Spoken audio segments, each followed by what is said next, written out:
안녕하세요. 전 이제 얼추 70이 다 되어가는 여자입니다. 아이고, 인생 살면서 참 별의별 일들을 다 겪었지만 이걸 복 받았다고 해야 하나, 아니면 나이 먹고 정신 차리라고 하늘이 경고라도 내려준 건가 싶은 일이 있어서 이렇게 사연을 보냅니다. 이제 인생의 황혼길을 걸어가면서 돌이켜보면 평생을 이놈의 아들내미 걱정으로 살아온 것 같아요. 남들처럼 문제라도 일으키면 해결이라도 하지. 이 녀석은 어렸을 때부터 다른 아이들과는 조금 다른 모습으로 저와 살아왔습니다. 애가 어릴 때는 잘 몰랐죠. 사실 예전에야 애가 좀 이상하다 싶어도 애들이 다 그렇지 하며 넘겨왔던 시대잖아요. 지금 생각하면 조금이라도 신경 써줬으면 어땠을까 싶지만 또 이런 녀석과 이번 생에 만날 인연이었나 싶기도 하고 그러네요. 네, 제 아이는 지적장애를 앓고 있습니다. 그게 선천적인지 아니면 어릴 때 크게 열병을 앓고 난 이후로 생긴 건지 원인은 정확히 알 수가 없네요. 그냥 다른 아이들보다 좀 느리길래 우리 애가 조금 느린가 보다 하고 대수롭지 않게 여겼었죠. 그런데 학년이 올라가면서 다른 친구들보다 많이 뒤처진다는 선생님의 전화도 받았고 또 동네 녀석들이 쟤는 바보라고 놀리기도 하는 걸 여러 차례 봐왔죠. 그래도 먹고 사는 게 바쁘다 보니 크게 신경을 쓰지 않았는데 아들이 3학년 때인가 학교에서 선생님이 절 부르더라고요. 그래서 뭔가 싶어 일하던 미용실을 잠시 닫고 학교로 달려갔죠. 그런데 교무실에서 만난 담임 선생님의 표정이 조금은 안 좋아요. 아들놈이 뭔 사고라도 쳤다 싶었는데 선생님이 힘겹게 입을 열더라고요. 저기 준호가 이거 어떻게 말씀드려야 되나? 뭔데요? 아니 그냥 편하게 말씀해 주세요. 그게 다름이 아니라 이번에 전교 아이들 대상으로 지능 검사가 있었습니다. 옛날 말로 IQ 테스트죠. 전문적으로 세세하게 평가한 검사라기보다는 간단한 시공간 능력이랑 추론 능력 등을 평가하는 목적으로 전문기관에 의뢰해 검사를 진행했는데요. 우리 준호가 다른 친구들보다는 조금 적게 나왔습니다. 적게 나왔다는 게 무슨 뜻인가요? 보통 IQ 70을 기준으로 보는데 준호는 58점이 나왔습니다. 그럼 그게 어느 정도인지. 다행인 건 심한 중증이 아닌 경증에서 중증 사이 정도로 보시면 되는데요. 그래도 일반 아이들보다 아주 낮게 나와서 그럼 선생님이 보시기에 준호가 다른 아이들보다 많이 부족해 보였나요? 아마 준호가 많이 힘들어했을 것 같아요. 기본적인 것부터 이해하지 못하면 수업 자체를 따라가기도 힘들거든요. 친구들과도 어울리기도 힘들고.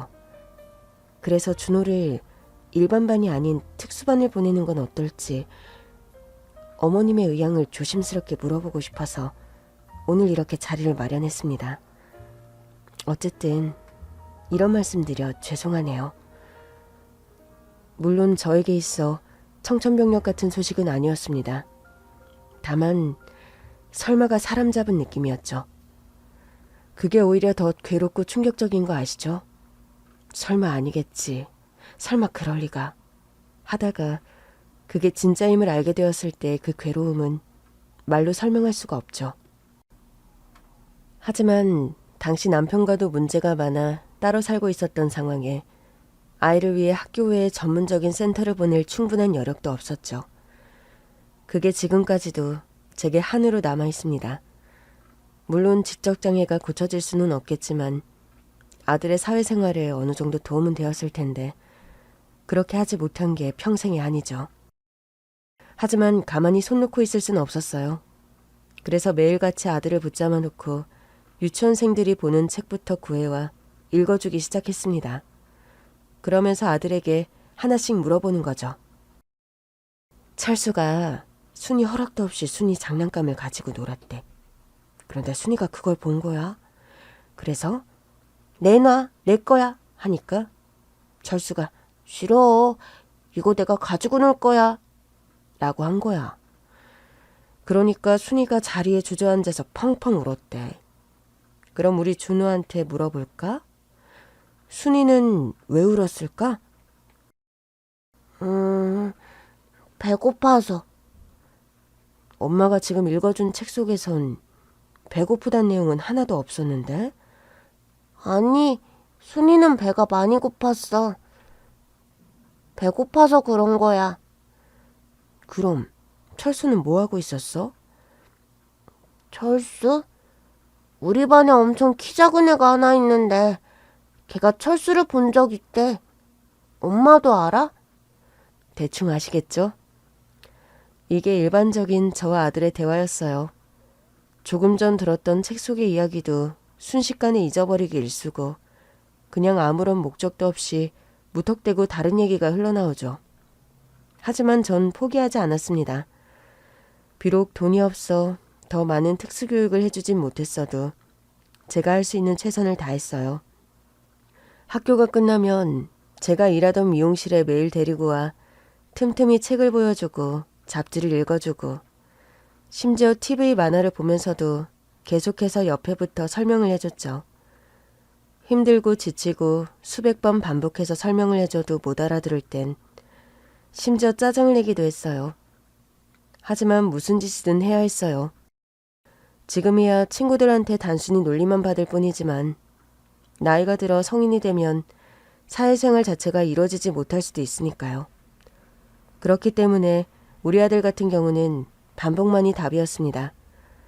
일반 아이들은 상황에 따라 눈치에 맞춰 행동하기도 하고 상대방의 입장도 미리 읽어 행동할 수 있는 사회성을 가지고 있다면 저희 아이는 그러지 못했죠. 그렇기 때문에 이 녀석이 맞닥뜨릴 모든 상황에 대비해 예행 연습을 반복적으로 해야 했습니다. 잘 봐. 친구를 처음 만났을 땐 안녕, 난 준호야. 넌 이름이 뭐야? 이렇게 시작하는 거야. 그런데 만약 그 친구가 너랑 친구하기 싫을 수도 있잖아? 그럼 그 친구의 입장도 생각해주고 알았어. 그럼 우리 다음에 다시 만나면 또 친해져 보자. 이렇게 말을 하는 거야. 친구하는 건 싫은 게 아니야. 친구가 생기면 좋지. 왜 싫어? 그래도 그 친구는 혼자 있고 싶을 수도 있고 지금은 친구를 만들고 싶지 않을 수도 있잖아. 아니야. 친구는 좋아. 난 친구 만들 거야. 왜 만들지 말라고 하냐고. 왜? 그 이후엔 항상 같은 패턴이죠. 괴성을 지르며 발버둥을 치거나 엄마인 저를 때리기도 하고 알 수 없는 행동을 하기도 하죠. 하지만 반복하고 또 반복해야 합니다. 그래서 인이 박히듯 외우게 해야 그나마 누군가를 만나면 외운 대로라도 대화를 진행할 수가 있어요. 하지만 저도 사람인지라 정말 사소한 대화 하나도 소통이 안 될 땐 정말 답답하고 화도 나고 정말 왜 이해를 못하는 거냐고 왜 하며 소리치고 울기도 했어요.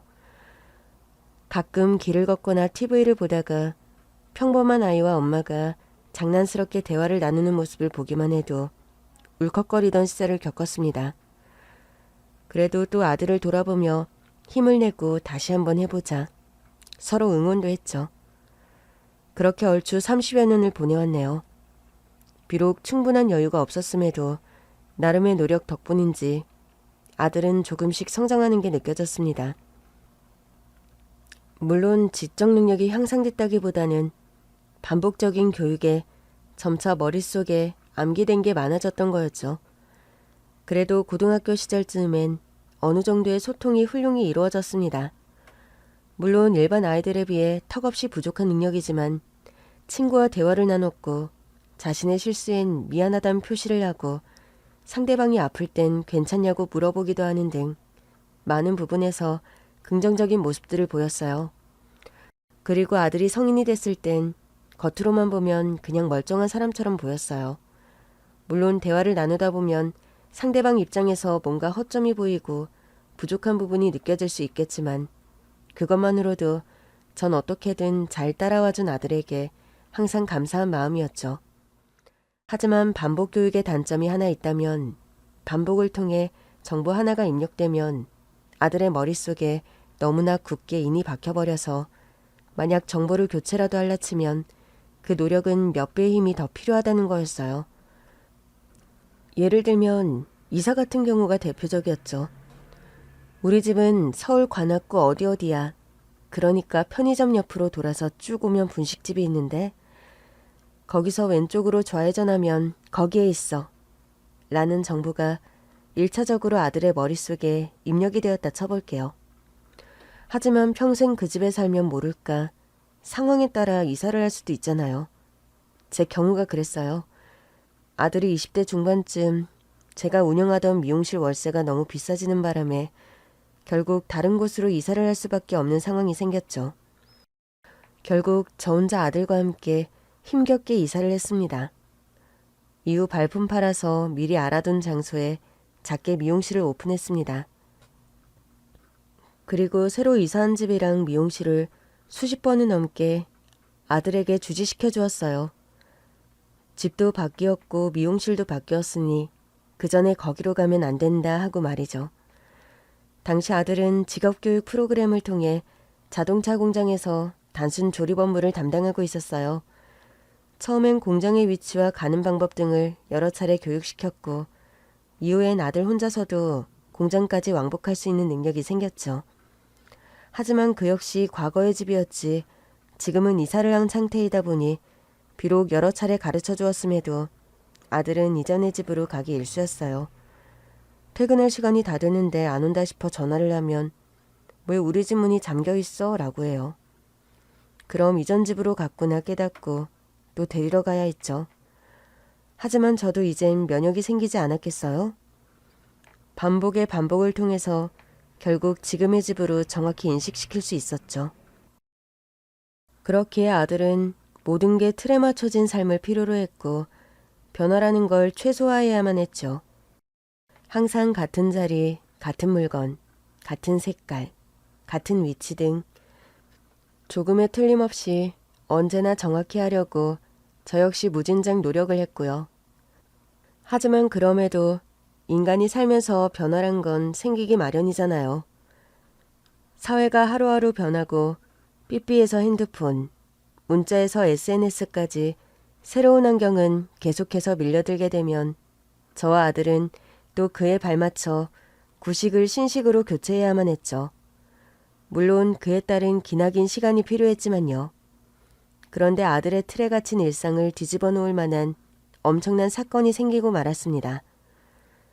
이사 전 10여 년간을 한자리에서만 일했던 미용실에서는 꽤 많은 단골에 미리 받은 선결제 금액도 상당했더랬죠. 하지만 건물주의 고집으로 갑작스럽게 오른 월세에 더는 그 자리에서 버티기가 어려웠고 새로운 장소로의 이전은 결국 단골도 잃고 미리 받은 선결제 금액 역시 모두 토해낼 수밖에 없게 되었죠. 하지만 제 손기술 하나 믿고 다시 원점에서부터 시작하자는 마음으로 새로운 미용실을 열심히 가꿔 나가기 시작했습니다. 그러다 보니 점차 주변 어르신들부터 학생 아이들까지 고정 고객이 생기기 시작했고 중간중간 이벤트를 연 덕분인지 새로운 고객 수도 가빠르게 상승하기 시작했어요.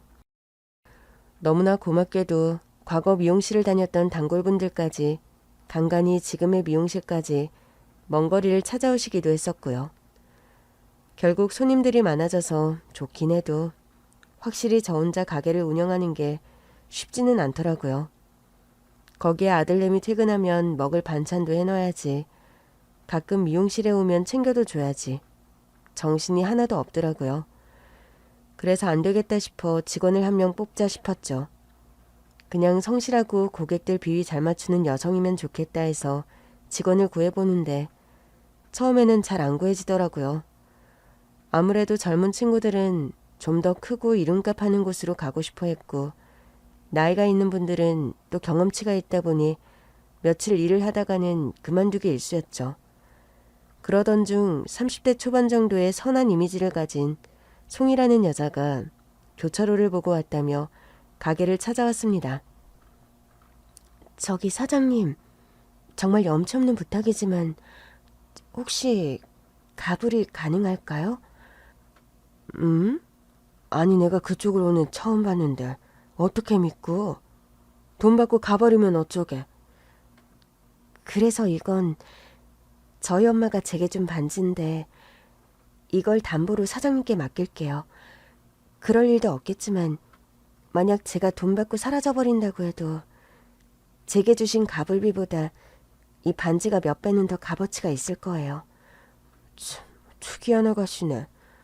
무슨 일 때문에 돈이 그렇게 급한데? 그게 이 반지를 전해주신 엄마가 지금 많이 아프셔서 병원에 계신데 그게 병원비가 조금 급해서요. 정말 조금만 도와주시면 평생 이 은혜 잊지 않겠습니다. 양손으로 반지를 내밀며 푹 고개를 숙이고 있는 애를 보자니 좀 짠하기도 하고 또 뭔지는 모르겠지만 믿어도 되겠다는 느낌에 미용실에서 일하게 허락한 건 물론 가불비까지 손에 쥐어줬죠. 심지어 아이가 준 반지도 받지 않았습니다. 괜히 가지고 있음 부담되니까 주지 말라고 한 의도도 있었지만 이 아이를 한번 믿어보자는 생각이 강했습니다. 돈 들고 내일부터 안 온다고 해도 후회 같은 거 하지 말자. 이렇게요. 지금 생각해도 몸깡이었나 싶긴 해요. 그런데 제 촉이 맞았는지 어쨌는지 송이는 너무도 열심히 일을 했습니다. 손님들한테 상냥한 건 물론 계산도 척척, 또 어찌나 깔끔한지 미용실에서 머리카락 한 올 찾기도 힘들 정도였다니까요. 쉬라 해도 쉬지도 않고 부산하게 움직이는 모습을 보자니 뭐 저런 게 다 있나 싶었더라니까요. 거기에 손님이 잠시 끊겨 심심할라 치면 제 말동무도 되어주고 준호가 가끔 가게를 찾아와도 준호보다 3살 많은 누나답게 어찌나 다정하게 대해주는지. 그래서 준호도 처음엔 불편해하는 것 같더니 금세 누나랑 좋다고 제잘제잘하며 떠들기 시작하더라고요. 준호가 타인에게 그렇게 천진난만한 모습을 보이는 것에 오히려 제가 더 놀랐으니까요. 그만큼 참으로 친화력 좋은 아이였습니다. 하지만 가게에서 일한 지 3달쯤 되어갈 무렵 결국 병중에 있던 송이의 엄마가 생을 마감하고 말았죠. 그동안 듣기에 시기를 놓쳐 암 말기 판정을 받은 엄마는 결국 수술도 못하고 방사선 치료만으로 생을 힘겹게 이어가고 있었는데 결국 그 생을 유지하기엔 애 엄마가 많이 벅찼던 모양이에요.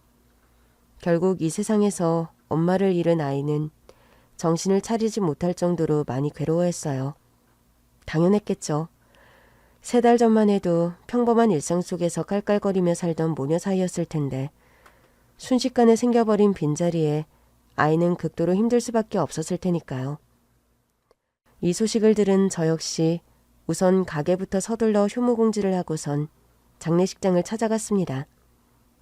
딱히 일가 친척도 없던 아이라 장례 절차에서부터 화장의 장지까지 다방면으로 챙겨줬던 것 같아요. 제정신도 아닌 송이는 손님 맞는 데만 신경 써라 일러두고 나머지는 저와 준호가 맡았습니다. 아무래도 덩치도 큰 아들이 여러모로 늠름하더라고요.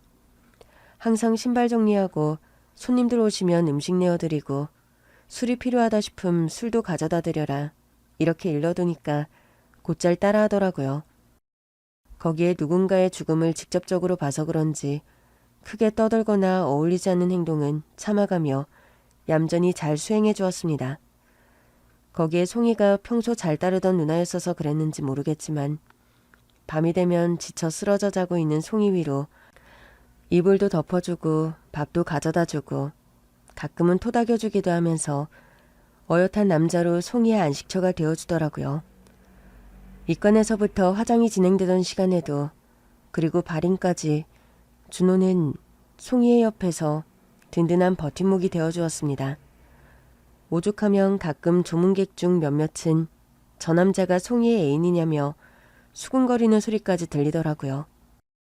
그렇게 모든 장례가 끝나고 그제야 제 앞에 앉은 송이가 눈물을 뚝뚝 흘리더라고요. 사장님도 준호가 없었으면 자긴 아무것도 못했을 거라며 고맙다고 평생 감사하겠다고 인사하던 송이의 모습이 지금도 생각하면 안쓰럽네요. 그래서 그랬는지 몰라도 원래 성실한 아이였음에도 부쩍 더 열심히 일하더라고요.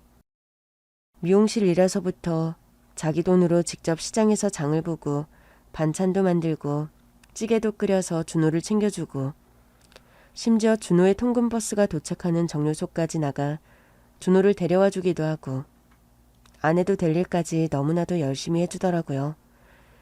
그래서 그렇게까지 안 해줘도 준호가 알아서 잘한다고 해도 그냥 자기가 좋아서 하는 거니까 걱정하지 말라고 하더라고요. 그 모습이 얼마나 고맙고 예쁘던지 송이 덕에 준호에 대한 부담까지 내려놓을 수 있어서 한결 마음이 편했습니다. 그렇게 몇 개월이 흘렀을 때였죠. 한창 더운 여름의 절정기를 앞두고 준호가 저한테 봉투 하나를 내밀더라고요. 뭔가 싶어서 보니까 아니, 리조트 숙박권이더라고요. 그래서 이거 어디서 난 거냐고 하니까 회사에서 성실한 직원들 뽑아서 줬대요. 휴가 다녀오라고 하면서. 자기도 그중 하나였다는데 그 말을 듣고 전 가게 뒤로 몰려가 어찌나 눈물을 펑펑 쏟아내는지 몰라요. 지금까지 준호와 겪었던 그 수많았던 노력들이 파노라마처럼 스쳐가면서 이제 누군가에게 인정을 받는 아들로 성장했다는 마음에 얼마나 가슴이 벅차오르던지요. 좋다. 쇳불도 당김에 빼라고 2주 후 송이와 함께 저인 동해안에 위치한 리조트로 곧장 출발했습니다. 리조트 조식에 수영장, 낮잠도 신나게 자고 또 일어나면 바다 수영도 하고 저녁엔 근처 맛집 투어도 하고 정말 즐거운 시간을 보냈죠. 정말 우리 셋은 마치 한 가족 같았습니다. 준호랑 바다에서 뛰어노는 모습을 보면서 딸이 없는 제가 송이 같은 딸이 하나 있었으면 얼마나 좋았을까 싶더라고요. 하긴 송이가 지금은 제 딸과 마찬가지지만요. 그렇게 둘째 날이 되었을 때였어요. 안 쓰던 근육을 쓰면서 놀았는지 그냥 숙소에서 쉬고 싶어서 그냥 젊은 둘이 나가서 신나게 놀다 오라고 했죠. 그리고 한숨 잤나? 서너 시간쯤 뒤에 전화가 울려요. 보니까 송이더라고요. 리조트 1층에 딸린 맥주바가 있는데 내려오라는 거였죠. 그냥 둘이 먹고 와 해도 막무가내로 내려오라고 해서 할 수 없이 맥주바로 내려갔죠. 그랬더니 둘이 다소곳이 앉아있더라고요.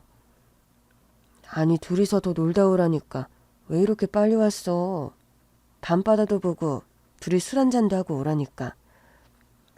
사장님 두고 어떻게 저희끼리 놀아요. 그래서 시장 가서 대게도 삶아오고 회도 좀 사왔어요. 마지막 날 밤 숙소에서 밤새 먹어야죠. 그럼 그냥 올라오지 여긴 왜. 보니까 여기도 문 닫을 시간인가 본데? 하는데 갑자기 며느리가 제 옆으로 오더라고요. 그러니까 뒤에서 몰래 꽃 한 송이를 건네주대요. 그래서 뭔가 싶어 얼떨결에 받았더니 송이가 제 손을 꼭 잡았어요. 사장님, 저 오늘 밤 사장님한테 청혼하려고요. 청혼? 그게 뭔 소리야. 저 정말 가진 것도 없고 내세울 거 하나 없지만 그래도 괜찮으시다면 절 사장님의 며느리로 받아주실 수 있으신가요? 아, 며느리? 그게 무슨 소리야. 지금보다 훨씬 더 준호한테, 아니 준호 씨한테도 그렇고 사장님한테도 최선을 다할게요. 못 믿으시겠다면 제가 이 반지를 다시 한번 사장님께 맡길게요. 그러니 부디 절 며느리로 받아주세요. 진심으로 부탁드립니다. 어머님. 어머님. 송이가 절 어머님이라고 불렀어요. 저는 송이를 받아주고 안 받아주고의 위치에 있는 사람이 아니었어요. 중요한 건 송이가 우리 준호를 받아줄 수 있느냐. 그게 더 우선이었죠. 그런데 갑자기 울컥 눈물이 나더라고요. 송이가 우리한테 온다. 그건 더할 나위 없는 기쁨이었어요. 송이 넌 나한테 진짜 딸처럼 소중한 아이야. 그런 너가 우리한테 온다는데 그걸 막을 이유가 대체 어디 있겠니? 하지만 송이 너가 우리 준호를 맡아야 한다는 게. 어머니, 그런 건 걱정 붙들어 매세요. 벌써 준호 씨랑도 다 얘기가 됐어요. 그리고 조금 전 저희끼리 바다에 나가 마지막 결정을 내렸고요. 우리 셋이 모두 같이 살기로 말이죠. 내가 누나한테 계속 같이 살자고 했어. 누나랑 항상 같이 있고 싶다고. 그러니까 누나가 그건 결혼을 해야 하는 거래. 나도 알아. 결혼이 뭔지도 알고. 그래서 아까 바다에서 누나한테 프로포즈 했어. 프로포즈? 제가 얼마나 감동한 줄 아세요? 언제 썼는지 편지도 준비하고 어머니 이거 좀 보세요. 하고 며느리가 손가락을 내미는데 그동안 본 적 없던 반지가 손가락에 끼어 있더라고요. 그제야 이 녀석이 언젠가부터 돈을 모아야 한다고 하던 게 떠오르더라고요. 알고 보니 전부터 공장 동료분들이 준호를 많이 도와주었다고 해요. 프로포즈는 어떻게 해야 하고 뭘 건네줘야 하고 어떤 분위기에서 해야 하고 등 말이죠. 숙소로 올라간 저흰 포장해온 음식과 간단히 맥주를 마시면서 둘 사이에 지금껏 어떤 일들이 있었던 건지 더 자세한 이야기를 들을 수 있었습니다. 알고 보니 장례식 이후 자신의 옆에서 든든히 지켜주던 준호에 대해 송이가 먼저 색다른 마음이 싹 텄다고 해요. 그래서 오히려 더 적극적으로 움직였던 것도 송이였고요. 비록 다른 남자들에 비해 조금은 부족할지 몰라도 한결같은 마음의 성실한 준호의 모습이 송이에겐 연하임에도 불구하고 어엿한 남자로 비춰졌다고 해요. 그렇게 점차 애정을 느껴가던 둘은 더 많은 시간을 함께하면서 둘의 사랑도 무럭무럭 자라났답니다. 그리고 이번 여행에서 준호가 직원들한테 배운 대로 프로포즈를 했고 곧바로 저한테 둘이 결혼하겠다 선언을 했던 거고요. 제가 반대할 이유가 뭐가 있겠어요. 부족한 아들을 흔쾌히 받아준 송이한테 너무나 고마울 뿐이었죠. 그렇게 다시 올라온 전 손님들한테 물어물어 결혼식 준비는 어떻게 하면 되는지 정보를 구하기 시작했죠. 그러면서 알게 된 정보들에 따라 전 둘의 보금자리부터 우선 마련해야겠다 결정했어요. 우선은 미용실과 멀지 않은 곳에 투룸 이상으로 괜찮은 집부터 찾기 시작했어요. 물론 이 지역에서 알게 된 부동산 사장님 도움도 컸고요. 송이는 그냥 저랑 같이 살면 되니까 제 집으로 들어오겠다 떼를 써댔지만 전 그러면 안 된다 단호히 말을 했죠. 우선 신호는 둘만의 보금자리를 꾸미는 데서부터 시작해라. 이제 나도 아들놈 신경 좀 떼보자. 거기에 집은 남자가 해가는 거란다 하며 어떻게든 송이의 말을 무시하고는 같이 신축한 빌라를 아들 이름으로 서둘러 계약했습니다. 부동산 사장님 덕에 좋은 집주인도 만나서 저렴하게 전세를 구할 수도 있었죠. 또 대부분의 가전제품이 기본으로 설치된 집이어서 따로 혼수를 장만할 부담도 없었습니다. 그렇게 5개월 후 드디어 제 아들 준호와 송이의 결혼식이 열렸습니다. 다른 사람들과 상주에 살고 있던 전 남편 역시 아들의 결혼을 위해 참석했죠. 거기에 준호 회사 직원들과 빠짐없이 참석해 주신 단골 손님들까지 예상외로 북적거리는 결혼식이 시작되었습니다. 그리고 하얀 드레스를 입은 송이와 멋들어진 정장을 입은 준호. 그 모습을 본 제 눈에선 처음부터 눈물이 줄줄 흘러내렸죠. 이젠 더 이상 죽어도 여한이 없다는 마음까지 들었다니까요. 그렇게 행복한 결혼식을 마치고 예약한 호텔에서 둘만의 시간을 보내라 넣어주고 돌아오는 길이 홀가분함과 허전함이 마구 교차하더라고요. 평생 옆에 끼고 살던 아들을 놓아주는 느낌과 또 똑똑하고 현명한 며느리에 대한 기대감까지. 그때의 그 기분은 말로 표현할 수가 없네요. 이젠 우리 셋 모두가 영원히 행복하길, 그리고 아들과 송이가 어떠한 슬픔 없이 행복하게 잘 살길 하늘을 향해 기원했습니다. 그리고 그렇게 될 거라 믿었고요. 신혼여행은 좀 더 여유가 있는 날 다녀오기로 한 둘은 결혼식 다음 날로 현업에 복귀했습니다. 지금 말고는 더 가기 힘들다고 해도 한사코 나중에 가겠다는 송이었죠. 하긴 신정을 앞두고 새로운 마음으로 머리를 하겠다는 예약자들이 가득한 시기이기도 했거든요. 그래도 혼자 할 수 있으니 가래도 죽어도 안 가고 절 도와주겠다니 별 수 있나요? 참 착한 며느리를 얻었다는 마음이 포근해지더라고요. 더불어 새로운 신혼집에 아직 적응하지 못한 준호의 옆에서 다정하게 코치해주는 모습까지 말이죠. 어쩌면 송이가 저보다 훨씬 더 뛰어난 교육자더라니까요. 그런 덕인지 퇴근 후 반사적으로 미용실이나 제 집으로 오던 준호의 발길도 점차 자신의 신혼집으로 향하기 시작했죠. 그게 다 송이 덕 아니겠어요? 어머니, 저번에 부동산 사장님이 해주셨던 말씀 기억나세요? 괜찮은 물건들 경매로 나오면 매입 한번 해보라고 했던 말이에요. 우리만 아는 정보들도 있으니까 몰래 알려주겠다고 했던 거 말이에요. 그래서 제가 그 이후로 책도 보고 공부도 해보니까 이거 꽤 괜찮을 것 같은 거예요. 나야 뭐 그게 뭔지 아니. 그냥 뉴스 같은 거 보니까 경매란 게 또 사연 많은 사람들 아픔을 사는 거란 말도 있고. 그렇긴 해도 그 사람들 역시 어서 빨리 빚을 갚을 급전이 필요한 것도 사실이거든요. 그걸 매입자들이 서둘러 도와주는 측면도 있는 거고요. 그런데 경매는 왜? 안 그래도 준호 씨가 몇 년간 자동차 공장 다니면서 부품에다 도정일까지 하다 보니 매번 방지 마스크에 숨도 제대로 쉬기 힘들고 또 건강도 염려스럽더라고요. 그래서 제가 준호 씨한테 당분간은 일을 쉬는 게 어떻겠냐. 일은 내가 하면 되니까 당분간은 쉬고 저랑 같이 쉬는 날 임장이나 다니는 게 어떠냐 물었어요. 어머님은 어떻게 생각하세요? 임장이면 물건 보러 다니는 거 말하는 거 아니야? 그걸 준호가 알아들어?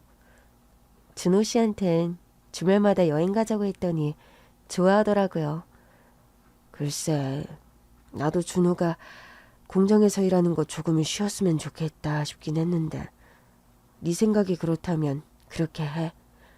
경매 같은 건 너가 더 잘 알지 않겠어? 안 그래도 준호 씨도 저번에 저희 같이 리조트 다녀온 이후로 바다가 너무 좋아졌나 봐요. 그래서 바다 보러 가고 싶다 노래를 부르는데 마침 동해 쪽에 괜찮은 물건들이 나와서 한번 보러 갈까 싶어요. 이후로 공장 일을 그만둔 준호와 송이는 시간 나는 대로 집안 곳곳을 돌아다니기 시작하더라고요. 저야 뭐 집안에만 있으니 부부 둘이서 여행도 겸하고 또 이것저것 맛있는 것도 먹고 좋겠다 싶었죠. 그런데 며느리가 그냥 재미로 공부한 건 아닌지 대출 조금 껴서 매입한 물건 하나가 운 좋게 재개발구역으로 지정되면서 꽤나 많은 보상금을 받게 되었더라고요. 저한테 선물이라고 생전 보지도 못했던 돈을 건네주더라니까요. 그 돈을 시작으로 차곡차곡 돈을 불리기 시작하던 송이는 전국 곳곳에 물건들을 매입하기 시작했어요. 물론 본전으로 끝난 물건도 있고 일부는 새로 건물을 지어 더 좋은 가격에 팔기도 하고 송이는 정말 요령 있게 돈을 만들어 가더라고요. 그렇게 수중에 넉넉한 현금까지 남부럽지 않은 여유가 생겼음에도 불구하고 송이는 미용실에도 꼬박꼬박 출근을 했어요. 이제 그만 나와라. 다른 직원 구하겠다 해도 막무가내더라고요. 아직 은혜 갚으려면 한참 남았다면서요. 어머니, 저번에 말씀드렸듯이 이번에 동해안 쪽에 바다 보이는 전망으로 진짜 괜찮은 집이 하나 나왔거든요. 임장하러 갔다가 몇 번 지나친 곳인데 거기 매입해서 새로 인테리어하면 저희들 별장으로 쓰기에 딱일 것 같더라고요.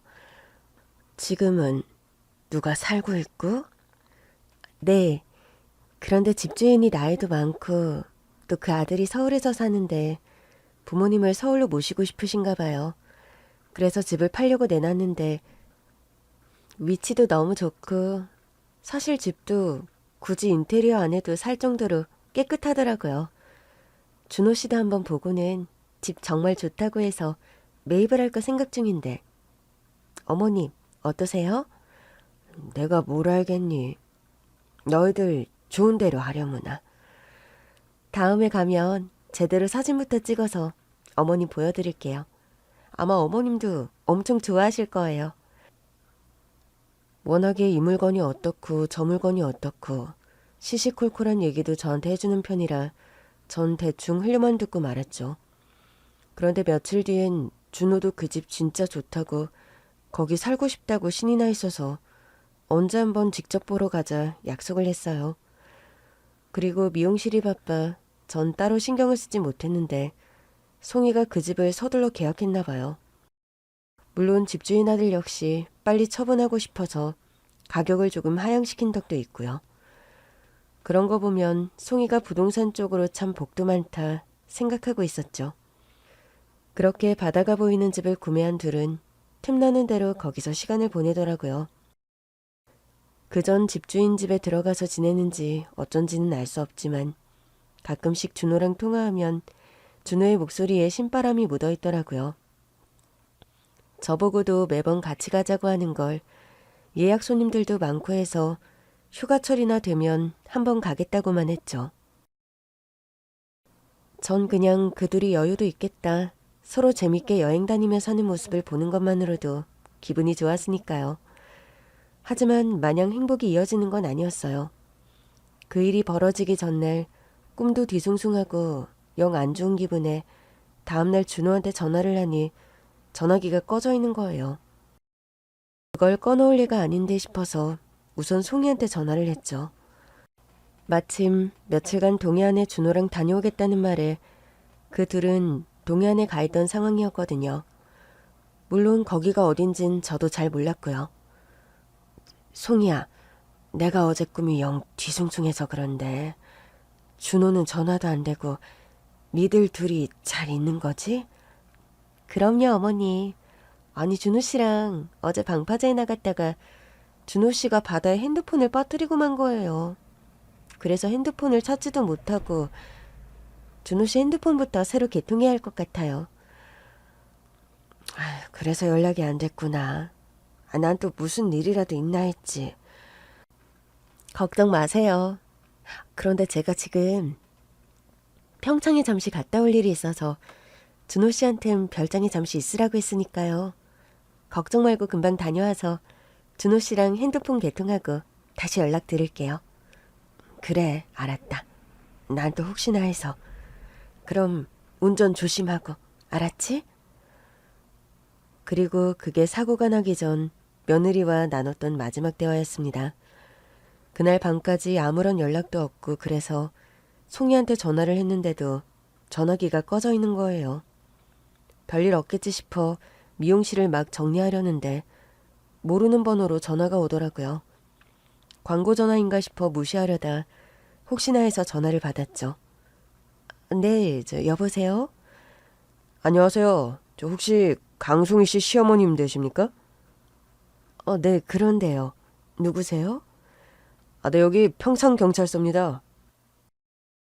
저 다름이 아니라 오늘 오후 3시쯤 강송이 씨가 운전하던 차량이 중앙선을 침범한 트럭과 정면 충돌해서 강송이 씨는 지금 급히 병원으로 이송된 상태입니다. 뭐라고요? 송이가... 차량이 너무 심하게 파손돼서 신분하기는 오래 걸려 이제야 연락드립니다. 현재 강송이 씨는 다행히 목숨은 건졌지만 의식이 아직까지는 없는 상태입니다. 그런데 송이 씨 친가족도 부재하여 시어머니께 연락을 드립니다. 지금 즉시 병원으로 오실 수 있으시겠습니까? 전 그 자리에서 미용실 바닥에 주저앉고 말았습니다. 송이가 사고를 당했다는 게 믿을 수가 없었죠. 분명 낮에만 해도 밝은 목소리로 통화했던 송이가 어떻게 사고가 날 수 있었는지 도무지 제정신을 차릴 수가 없었죠. 정말 눈앞이 캄캄해진다는 게 현실처럼 일어났죠. 한동안 일어서지도 못했습니다. 모든 게 꿈이길 제발 아무 일 없기를 기도하면서도 지금 정신이 제대로 박혀있는 건지조차 불분명했어요. 우선 어떻게든 정신을 차린 저는 다급히 부동산 사장님께 전화를 했습니다. 어떤 말을 했는지 기억도 안 나요. 그냥 제발 날 병원에 데려달라는 말만 수십 번을 반복한 것 같습니다. 저녁 약속이 있음에도 취소하고 달려와 주신 사장님 덕에 사장님 차를 타고 평창에 위치한 병원으로 달려갔어요. 하지만 아직 의식을 깨지 못한 송이는 중환자실에 있었고 그렇게 며칠간 복도를 지키다 보니 일주일 정도 지나 일반 병동으로 옮긴 송이를 볼 수 있었습니다. 그리고 송이를 처음 본 그 광경은 아무리 잊고 싶어도 잊을 수가 없어요. 머리에 칭칭 동여맨 붕대에 산소호흡기, 각종 관을 연결한 몸까지. 의사 말로는 머리가 받은 강한 충격이 뇌출혈로 이어졌다고 하더라고요. 손상의 정도에 따라 뇌사 등 영원히 회복하지 못할 수도 있고 다행히 의식을 찾는다 해도 후유증이 동반될 거란 말을 해주시며 우선 지켜보자는 말을 하시더라고요. 송이야, 이게 도대체 어떻게 된 거야? 제발 눈 좀 떠봐, 송이야. 하지만 송이는 오늘도 내일도 의식을 깨지 못했어요. 그리고 결국 송이는 식물인간 판정을 받게 되었죠. 쉽게 말해 살아는 있지만 사실상 의식이 없는 상태가 되어버린 거예요. 그 건강하고 박던 아이한테 도대체 어떻게 이런 일이 벌어진 건지. 그런데 또 다른 더 큰 문제가 있었죠. 그럼 도대체 내 아들 준호는 어디에 있는 건지, 자기 와이프가 사고를 당했는지 알고나 있는지 알 수가 없었죠. 하지만 그 당시만 해도 사고를 당한 건 송이이다 보니 송이 걱정이 앞섰지 준호야 자기들 별장에 잘 있을 거란 생각에 찾을 생각도 사실 못했어요. 그런데 사고 처리를 하던 경찰이 며칠 후 제게 찾아왔어요. 그런데 강송 씨 남편 되시는 분, 그러니까 아드님이 지금 어디에 계시는지 알고 계십니까? 아마 둘이 자주 가는 별장에 머물렀다고는 알고 있어요. 거기에 있을 것 같은데. 연락도 안 되고 혹시 별장 위치가 어딘지는 알고 계신가요? 별장이요? 그건 저도... 그럼 지금 아드님은 아내분이 사고가 난 상황을 전혀 인지하지 못하고 계신다는 말씀이시죠? 그래서 제가 부탁드리고 싶은 게 있는데 혹시 제 아들이 어디 있는지 좀 찾아봐 주실 수 있으신가요? 사실 제 아들이 약간의 지적장애가 있습니다.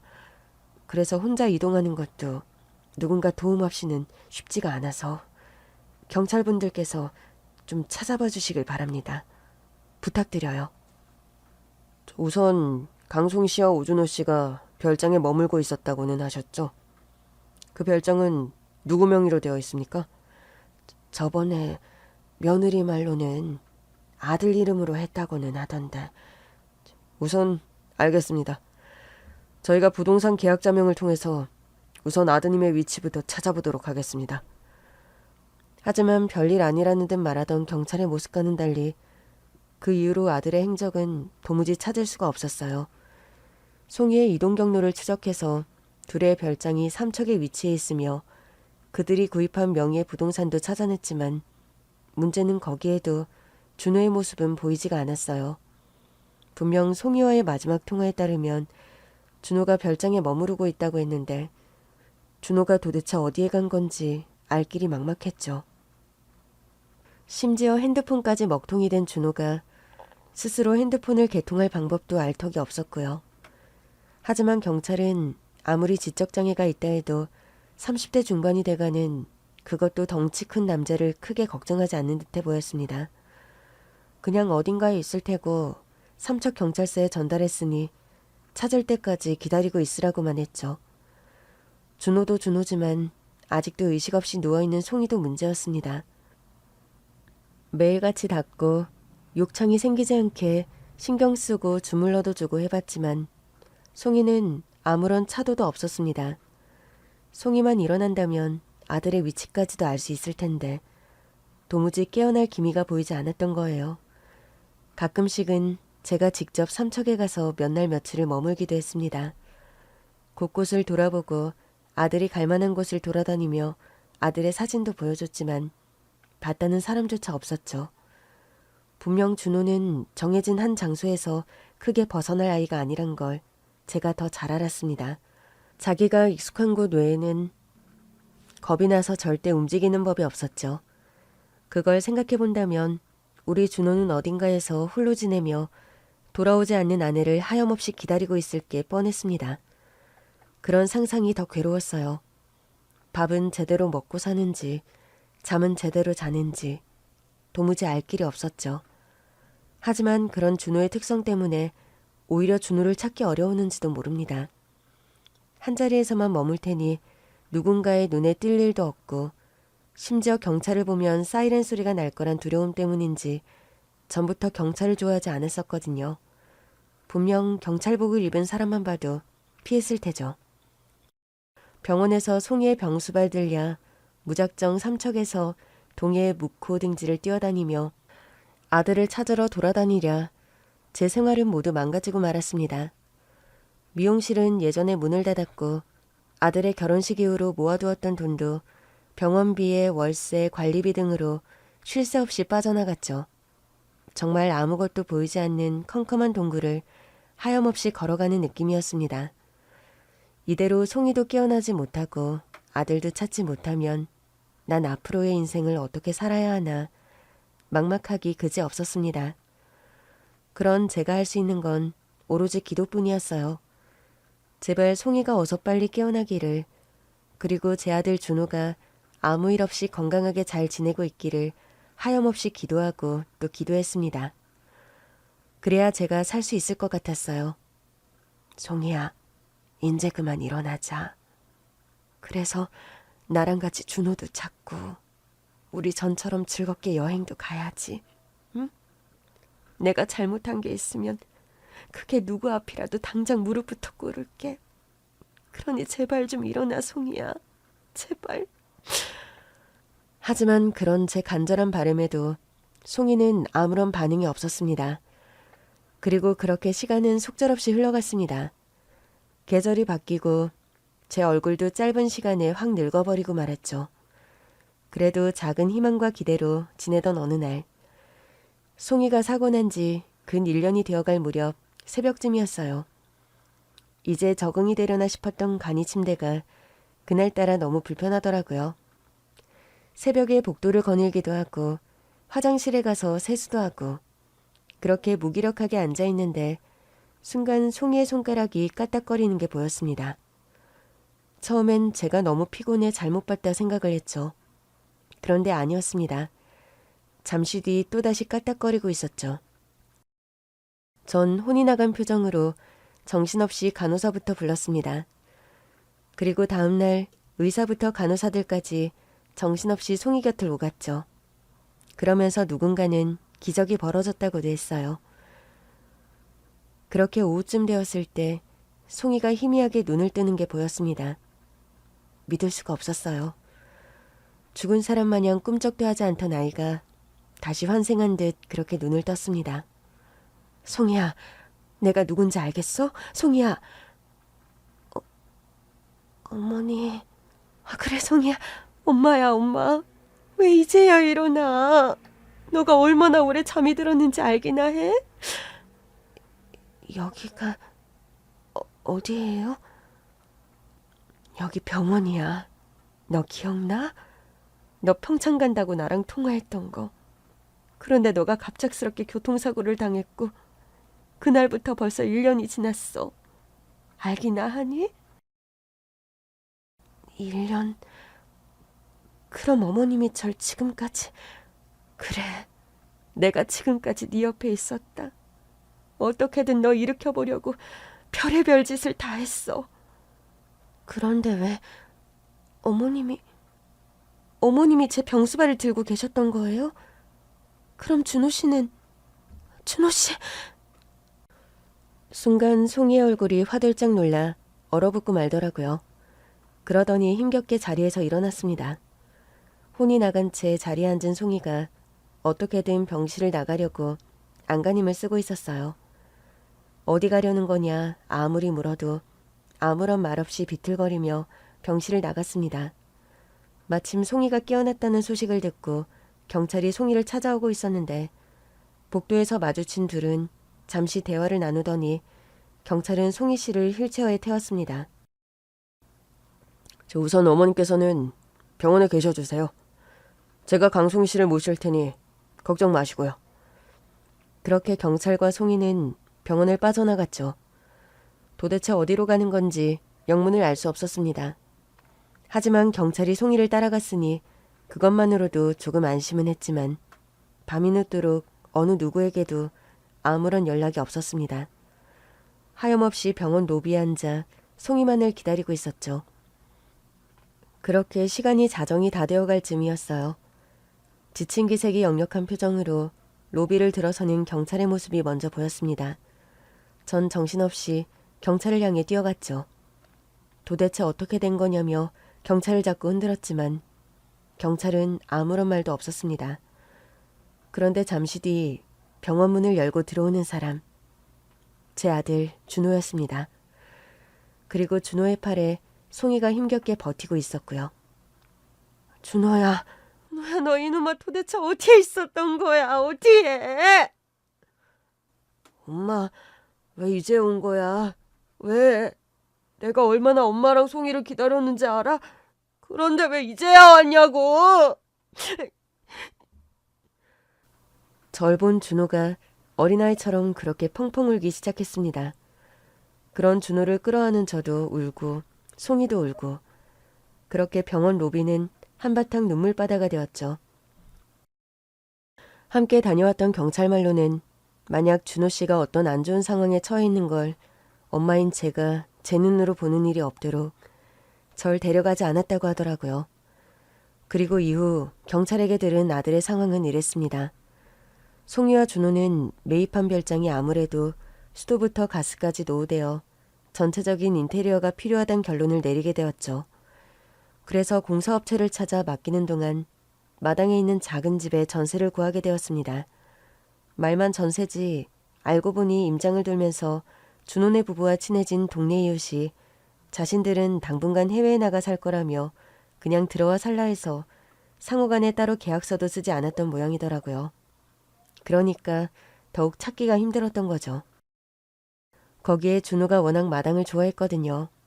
그래서 고민 없이 이 집에 들어와 살게 된 송이는 그날부로 준호에게 새로운 집 위치부터 가까운 마트, 배달 음식을 시키는 법에 청소 방법까지 끊임없이 주지시켜 주었죠. 그게 정말 천만다행이었다고 생각해요. 그래서 근 1년을 그 집에 머물면서도 준호는 스스로 먹고 사는데 큰 지장이 없었으니까요. 하지만 준호는 매일같이 돌아오지 않는 아내를 기다리느라 마당에만 앉아 있었다고 합니다. 사고가 났을 거란 건 추호도 예상 못했고 일이 늦게 끝나나 생각했던 모양이에요. 그러다 가끔 집 밖에 나가 아내를 기다려볼까 하다가도 괜한 두려움에 나가지도 못하고 또 아내가 절대 혼자 나오지 말라 강하게 말해놨더니 그 말을 고지고대로 잘 들었던 거죠. 그런데 이런 상황이 날 줄 누가 예상이나 했겠어요. 그러니 의식이 처음으로 깬 송이가 번뜩 생각난 게 홀로 있는 남편 생각 아니었겠어요? 그것도 금방 올게 했던 시간이 벌써 1년이 지나버렸으니까요. 그래서 아직 채 돌아오지 않은 몸을 정신력만으로 이끌고 그곳부터 찾아갔던 겁니다. 그곳은 오로지 자신밖에 모르니까요. 벌써 이 사건도 5년이란 시간이 흘렀습니다. 지금도 저의 착한 아들 준호와 현명한 아내 송이, 그리고 저 이렇게 셋은 다시 행복한 일상으로 돌아와 잘 살고 있습니다. 그 사이에 인테리어도 끝난 별장도 몇 차례 방문해서 즐거운 시간을 보내기도 했고요. 다만 그날의 사건 이후 달라진 건 핸드폰이 만약 없어도 항상 제 아들이 외부와 연락할 수 있게 아들의 집과 별장 등에 집 전화기를 설치했고 송이 역시 다시는 남편을 혼자 두고 나가지 않겠다 다짐에 다짐을 했습니다. 그래도 그 사건 이후 저흰 더욱 끈끈한 가족이 되었어요. 송이는 자신을 살려준 분이 저라며 이젠 절대 떨어져 살지 않겠다며 막무가내로 저희 집에 들어와 살기 시작했죠. 그렇게 지금까지 미용실도 다시 열고 지지고 볶아가며 모두가 잘 살고 있습니다. 전 지금도 천운이라고 생각해요.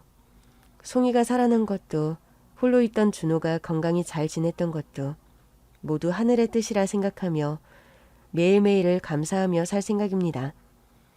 앞으로는 저희 가족에게 벌어진 좀 더 유쾌하고 재밌는 사연으로 다시금 여러분들을 찾아뵙도록 할게요. 어찌 보면 부족한 글솜씨인데도 지금까지 제 이야기를 들어주신 여러분들께 진심으로 감사하다는 말씀 드립니다. 마지막으로 항상 행복한 하루하루 되세요.